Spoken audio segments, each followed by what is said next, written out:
Assalamualaikum warahmatullahi wabarakatuh. Perkenalkan, nama saya Novia Galusa Putri. Saya siswa SMA Negeri 1 Merbau. Saya juga mengikuti SMA Double Track ini. Dan di samping saya sudah ada narasumber kita, yaitu sebagai trainer, namanya Bu Estika. Sebelum itu, bolehkah memperkenalkan dirinya terlebih dahulu, Bu Estika? Baik, terima kasih Novi atas waktu bicara ini. Perkenalkan, nama saya Estika Megawati Santi. Di sini saya trainer double track tata boga makanan dan minuman. Selanjutnya, sejak kapankah Bu Estika menjadi trainer di SMA Double Track SMA Negeri 1 Merbau ini? Sejak tahun 2020. Cukup lama ya, Bu? Ya, alhamdulillah. Jadi saya dipercaya menjadi trainer di tahun 2021 itu dengan program keterampilan tata boga masakan Indonesia. Terus selanjutnya di tahun 2022 alhamdulillah masih dipercaya lagi nih jadi trainer masakan Indonesia juga, karena di tahun 2023 sekolah kita mungkin ada pengen inovasi lebih lagi. Kita ganti dari makanan Indonesia ke makanan ringan. Saat itu makanan ringan di tahun 2023 itu makanan ringan dan sustainable face. Terus di tahun 2024 masih makanan ringan lagi, dan di tahun 2025 makanan ringan. Bisa dijelasin nggak sih Bu, kenapa Bu Estika yang sebelumnya jadi trainer makanan Indonesia menjadi trainer makanan tata boga? Karena kembali lagi Makanan ringan. karena kembali lagi di ini minatnya anak-anak. Karena mungkin di makanan Indonesia kan sebelumnya kan kita mengadakan survei dulu ya, survei ke anak-anak sebelum pengajuan di ITS. Anak-anak mengadakan survei pengen keterampilan apa nih yang anak-anak ikutin, yang anak-anak tertarik di program keterampilan apa. Alhamdulillahnya anak-anak di 3 tahun ini ada yang kepengen di makanan ringan. Jadi saya beralih di makanan ringan. Tapi di tahun 2024 tetap ada makanan Indonesia dengan trainer yang berbeda. Di tahun 2023 itu makanan ringan, tapi program keterampilannya sama saintis. Yang di tahun 2024 sekolah kita dapatnya tata boga semua, jadi makanan ringan dan yang di tahun 2025 kita dapat 3 ronde. Jadi ada makanan ringan, masakan Indonesia, dan desain grafis lagi. Kembali lagi ya, tadi yang di 2021 itu tata boganya makanan Indonesia. Jadi kita dapat sama multimedianya fotografi, karena yaitu dari peminatan tiap angkatan itu kan berbeda-beda. Iya. Jadi yang di tahun itu menyesuaikan gitu. menyesuaikan kondisi di lapangan. Terus di tahun 2022 tetap desainnya fotografi. Itu selanjutnya ganti ke makanan. Kira-kira nih Bu Estika, ada berapa siswa yang dibimbing dan dilatih selama pelatihan? Selama pelatihan itu sudah ditentukan dari pihak ITS. Ada satu rombel berisikan 30 siswa yang nantinya sejak tahun 2021 itu ada yang namanya kelompok usaha siswa. Jadi di setiap kelompok nanti akan membuat kelompok usaha itu mengembangkan wirausaha dia. Karena di tahun pertama saya belum mengajar, itu lebih ke pelatihan. Kalau yang mulai di tahun berikutnya, yang saat saya sudah menjadi trainer, itu lebih ke pengembangan wirausaha. Jadi dari kelompok usaha siswa itu nanti anak-anak berinovasi membuat yang namanya produk unggulan. Masing-masing angkatan dan masing-masing kelompok itu berbeda-beda produk unggulan yang mereka buat. Jadi kayak dulu waktu di Tata Boga Masakan Indonesia, produk unggulan SMA kita yang paling booming itu membuat sambal pecel, cuman nggak digoreng. Juga sambal pecel tidak digoreng itu maksudnya gimana ya Bu ya? Jadi kacang tanahnya itu tidak digoreng pakai minyak, tapi kita sangrai. Oh, disangrai. Iya, jadi lebih sehat. Kolesterolnya kan lebih rendah, seperti itu. Terus di tahun selanjutnya itu ada lagi Bandeng Presto. Presto itu jadi Bandeng Presto sama otak-otak banyak. Itu yang lingkungan, karena makanan Indonesia kan pangsanya kita nggak bisa online kan. Iya. Kebanyakan juga lingkungan sekitar. Apa sih yang dibutuhkan dari lingkungan sekitar, dari teman-teman sekolah, yaitu yang kita bikin produk unggulan kita. Jadi kita lihat lingkungan sekitar kita, apa sih yang bisa kita olah, kita ciptakan. Selanjutnya di tahun 2023 barulah karena anak-anak banyak kepengen yang di makanan ringan, akhirnya bergeser di makanan ringan. Nah di situ mulai ada potensi kayak dimsum, terus wonton chili oil yang yang booming, Terus kira-kira nih Bu Estika, untuk kepelatihan seperti itu tuh memerlukan berapa jam selama kepelatihan itu tuh? Kembali lagi kalau waktu terus struktur itu sudah ada dari kayak kurikulumnya sendiri ya. Dari sana itu kita harus memenuhi target yaitu 120 jam pelajaran, 120 jam yang harus kita lakukan PPS. Jadi sudah ada sudah ada targetnya, sudah ada tataannya. Gimana dari 120 jam itu harus tetap terpenuhi supaya nantinya kalian bisa mengikuti ujian untuk mengeluarkan sertifikat. Lalu nih Bu ya, kiat-kiat dan strategi apa yang Bu Estika terapkan dalam memberikan pelatihan ke siswa? Strateginya utamanya bagaimana cara kita menumbuhkan rasa jiwa kewirausahaan siswa. Rasa kadang kita bisa mengolah tapi kita malu untuk mempromosikan. Iya kan? Iya, kamu ngalamin itu enggak? Kita bisa ngolah cuman kadang untuk mempromosikan orang itu yang masih agak maju mundur. Iya. Biasanya kan kita bisa mempromosikan lewat status WA kan, karena yaitu utamanya membangun jiwa entrepreneurnya dulu. Biar kebangun rasanya itu dulu ya.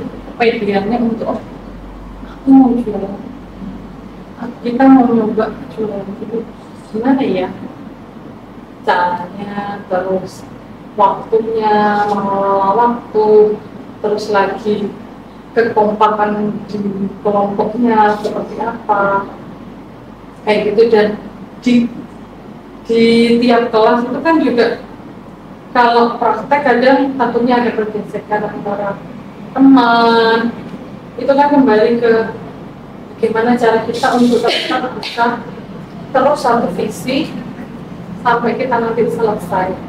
Jadi biar solid gimana gitu ya biar terus selanjutnya nih Bu, apa yang membedakan keterampilan tata boga masakan Indonesia dan tata boga makanan dan minuman ringan? Bedanya mungkin kalau dari pengolahannya, iya. Kalau pengolahannya makanan Indonesia mungkin lebih lama. Kayak kita bikin produk kita juga waktunya itu waktu lama. Jadi otomatis capeknya itu juga lebih terasa. Terus lagi kadang keinginan anak-anak untuk bisa bikin yang makanan lebih update kayak gitu. Sebenarnya banyak juga inovasi-inovasi dari makanan Indonesia. Terus dari makanan ringan, enaknya kita lebih mudah. Cuman mungkin dari harga, kadang kalau harganya yang makanan kekinian kan juga cenderungnya juga lebih mahal. Iya. Terus pangsanya kita gimana di teman-teman SMA kayak gitu kan nggak mungkin kalau dari pangsanya bisa dibagi dari harga jual ya, mungkin yang kita agak lagi mikir-mikir mau dijual berapa. Kalau kesulitannya sebenarnya semua itu tetap ada plus minusnya, kayak trial errornya, kegagalannya. Mungkin kalau enaknya di makanan Indonesia, gagalnya tuh mungkin cuma karena rasanya ada yang kurang pas kayak gitu kan, kita bisa tambahin bumbu. Tapi kalau kita di makanan ringan, ada kegagalan, misal kita mungkin lagi ngoven cake, terus kalau ada kegagalan ya udah ambles Ya jadi nggak ngembang gitu ya, nggak bisa ngembang ya. Kan otomatis ya sudah.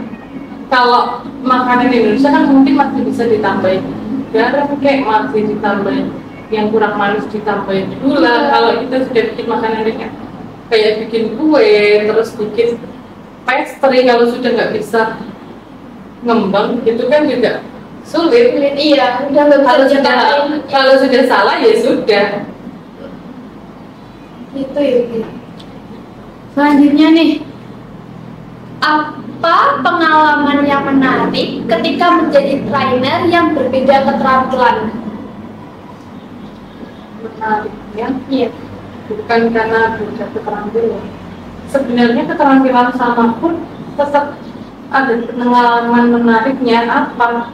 Ya dari tingkat angkatan itu kan beda-beda ya. Iya, jadi mesti ada hal yang Gitu. Tetap ada hal-hal yang membuat kita, utamanya apa sih anak-anak ini, terus bagaimana cara ngordenin anak-anak ini. Karena terus terang untuk kedekatan saya sama anak-anak kadang di pertengahan baru saya hafal nama-namanya. Karena utamanya saya nggak ngajar tiap hari, komunikasinya kan juga kurang. Di sini saya staff, jadi untuk berinteraksi dengan anak ya mungkin kurang kayak gitu. Jadi untuk menghafal nama-nama anak juga kesulitan. Jadi biasanya hafal itu mungkin ketuanya, yang utama hafal ketua. Kalau nggak gitu anak yang aktif gitu. Terus dari apa tadi kesulitan ya? Iya, yang berbeda keterampilan gitu loh Bu. Jadi berbeda pendapat begitu. Nah, kalau pendapat sih sebenarnya enggak, ya itu dari keaktifan anak. Itu yang utama sih kalau menurut saya. Tiap tahun itu ada aja kadang yang anak nggak aktif di praktek, terus akhirnya jadi dia nantinya yang bisa mengembangkan double tracknya di tempat kerja apa gimana. Terus lagi kesulitannya sebenarnya tantangan di setiap tahun. Karena apa? Ya karena kita pernah, alhamdulillah kita pernah dapat juara. Bagaimana cara kita untuk tetap bisa bertahan di situ? Mempertahankan jadi dia. Mempertahankan, sedangkan targetnya juga meningkat. Terus lagi anaknya kan tiap tahun beda karakter. Iya.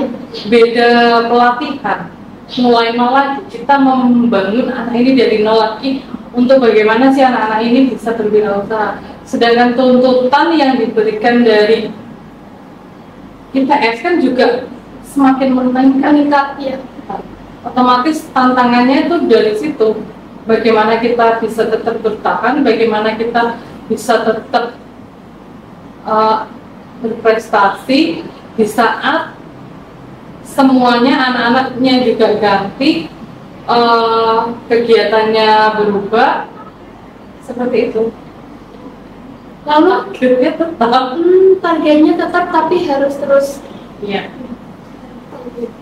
Nah, untuk kayak kondisi seperti ini nih, kapan sih waktu Bu Estika dalam memberikan kepelatihan seperti ini? Apa mungkin di waktu bagaimana? Oh, kalau waktu itu kita versi kalau waktu kadang kita ngambilnya di weekend karena kan praktek itu memerlukan waktu yang cukup lama ya. Jadi nggak mengganggu pelajaran sama sekali gitu. Ya.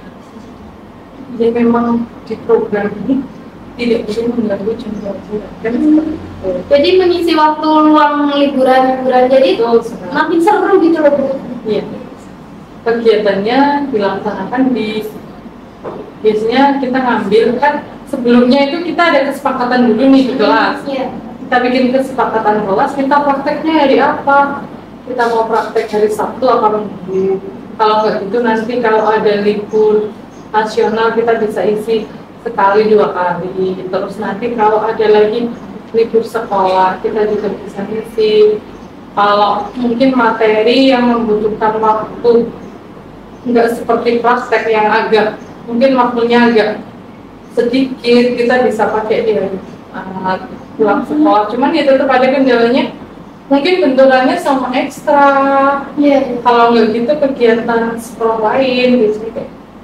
Tapi menurut aku sih seru banget sih Bu, juga bermanfaat kan mengisi waktu luang kita saat liburan gitu loh Bu. Jadi di rumah kita nggak jenuh kan, kayak lebih seru gitu kumpul sama teman, apalagi kita belajar memasak gitu loh Bu, yang lebih seru, asik, bermanfaat gitu loh. Serunya kadang anak-anak itu setelah praktek nanti bisa dipraktekkan di rumah. Iya. Sama ibunya mungkin, oh Bu aku sudah bisa bikin ini nih, dengan kayak gitu. Iya, terutama itu anak-anak Gen Z itu biasanya sering kayak coba-coba gitu loh Bu. Ada kepuasan iya, sendiri ya? kepuasannya itu loh yang bikin asik itu.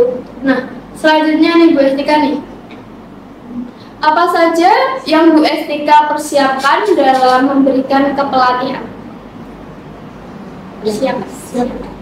Persiapan kalau praktek, utamanya kalau kita mau praktek nih persiapannya utamanya sebelum praktek kita membuat perencanaan dulu apa sih yang akan kita praktekkan minggu depan.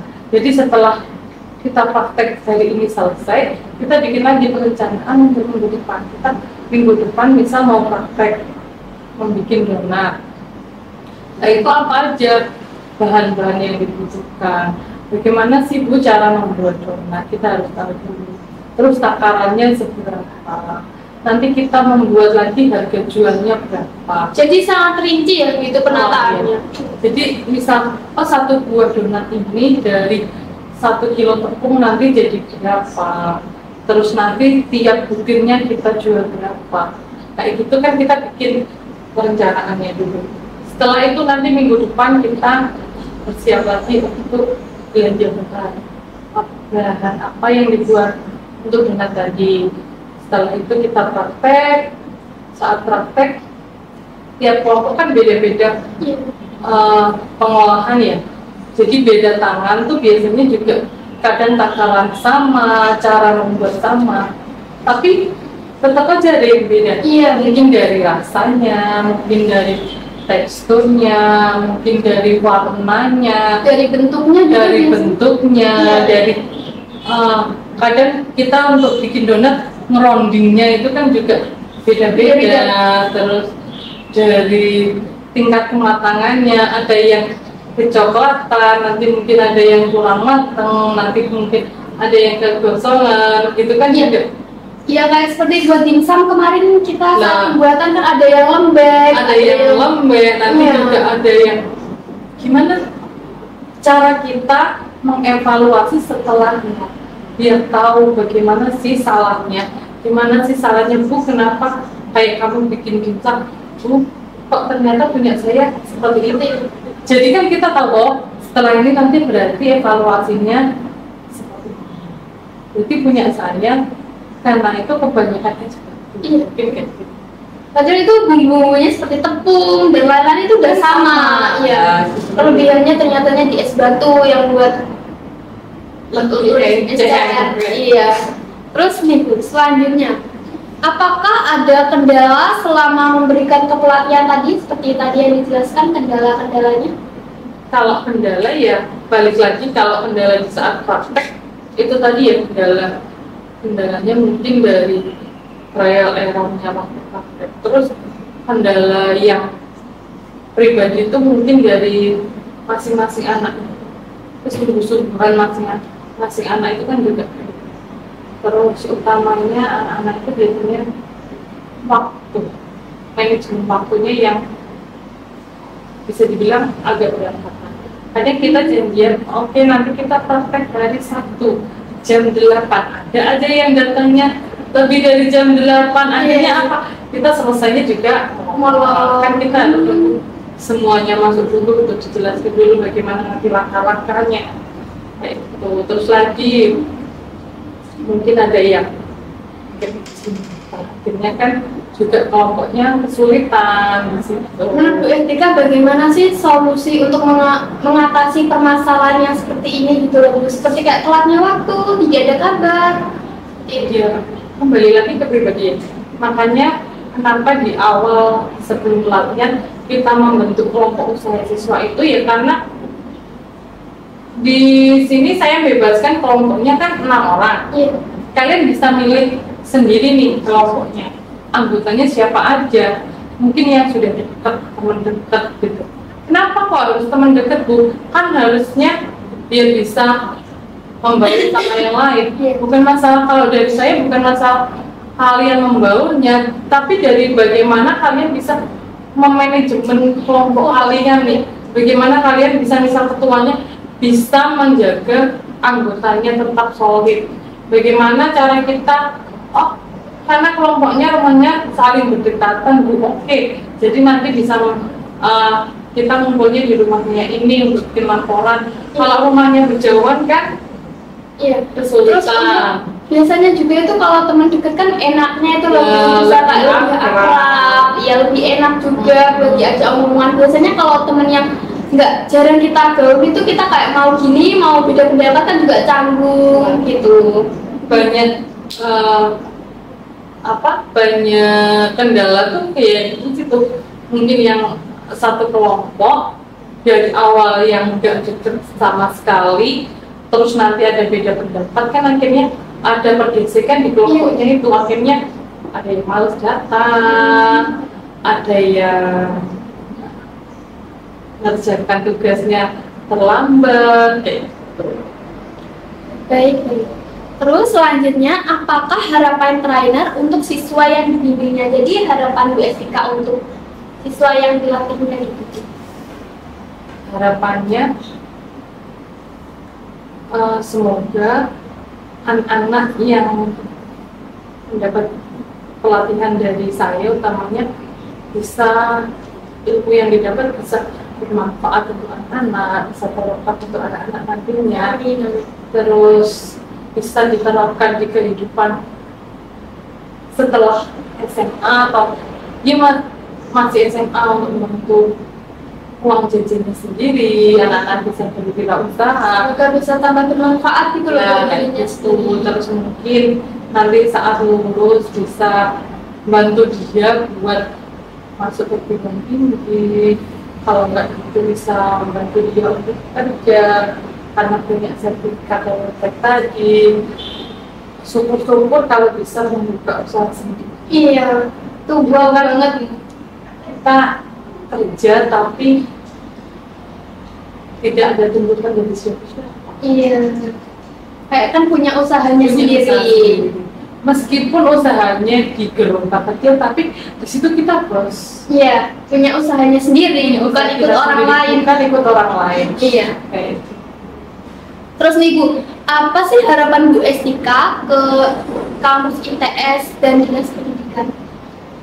Harapannya semoga SMA Negeri 1 Nganjuk tetap dipercaya oleh ITS dan Dinas Pendidikan Provinsi Jawa Timur untuk melaksanakan program double track, karena dengan adanya double track yang ada di SMA Negeri 1 Brebes sangatlah membantu siswa-siswa kami dalam melanjutkan ke jenjang selanjutnya, dalam berwirausaha, dalam nantinya yang kerja, menjadi modal untuk anak. Semoga dengan dipercayanya SMA Negeri 1 Brebes, kami juga bisa amanah dalam menjalankan program ini dan bisa bermanfaat untuk masyarakat sekitar. Gitu ya Bu, semoga kedepannya SMA Double Track ini terus berkembang lebih baik, berprestasi lebih banyak, dan terus bermanfaat bagi kita dan semua orang yang di sekitarnya. Kami tutup, dan jangan lupa untuk teman-temanku semua yang belum mengikuti program Double Track, segera mengikuti karena sudah sangat jelas yang kita bincang-bincangkan kepada Bu Estika ini bahwa program Double Track itu sangat bermanfaat bagi kita untuk kedepannya dan kehidupan selanjutnya. Mohon maaf jika ada tutur kata yang salah. Terima kasih kepada Bu Estika atas waktunya. Terima kasih kembali Novi. Saya tutup. Wassalamualaikum warahmatullahi wabarakatuh. SMA Double Track Maju bersama, hebat semua, gemilang.